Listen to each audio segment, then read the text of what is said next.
Russian broadcasters mocked the Republican lawmakers who visited Moscow over the 4th of July holiday and gloated about the Kremlin's role in electing President Donald Trump. 7 U.S. senators and 1 congresswoman, Senators Steve Daines, John Hoeven, Ron Johnson, John Kennedy, Jerry Moran, Richard Shelby, John Thune, and Representative Granger traveled to Russia for closed-door meetings with high-ranking Kremlin officials. Shelby led the delegation on tours of St. Petersburg and Moscow, where they met with Russia's foreign minister and parliamentarians, but did not meet with Russian President Vladimir Putin, as they'd hoped. The trip was planned months ago, before Trump's White House invitation to Putin was shifted instead to a private one-on-one meeting between the two presidents.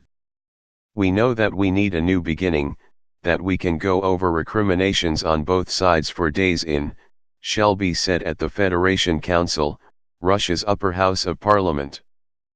"But I believe Russia and the United States and the world will be a lot better off if we improve our relationship." The Alabama Republican dismissed the widespread agreement among U.S. intelligence and law enforcement agencies that the Kremlin interfered in the 2016 election, but Russian TV hosts disagreed. "What trouble did we cause?" one Russian TV analyst said last week, before the senators arrived. "We just elected Trump, that's all."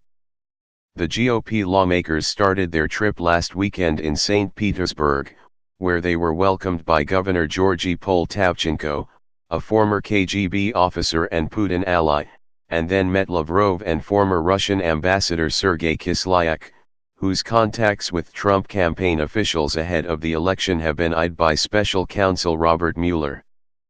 The all-Republican delegation also met with Vyacheslav Volodin, Speaker of the Duma House of Parliament, and Konstantin Kozakiov, head of the Foreign Relations Committee, who each have been sanctioned by the U.S. for their ties to Putin. Daines insisted the GOP lawmakers had been tough on Russia. "We sent a very strong message and a direct message to the Russian government," Daines told Fox News. The Montana Republican, who returned from the trip early to join Trump at a campaign rally in his home state, said the lawmakers asked Russia not to interfere in U.S. elections, respect Ukraine's sovereignty, work alongside the U.S. for peace in Syria, and follow obligations under nuclear arms treaties. Kislyak, who is now a member of Russia's upper house of parliament, wasn't impressed. "We heard things we'd heard before, and I think our guests heard rather clearly and distinctly an answer that they already knew: we don't interfere in American elections," he said. Trump last week sided with Putin on whether Russia interfered in the election he won, and he praised the Russian president to supporters in Montana. "Putin is fine, he's fine," Trump said. "We are all fine, we're all people." Russian broadcasters mocked the Republican lawmakers as weak, saying their tough talk changed after arriving in Moscow. "We need to look down at them and say, you came because you needed to, not because we did," said Russian military expert Igor Korochenko on state-run television.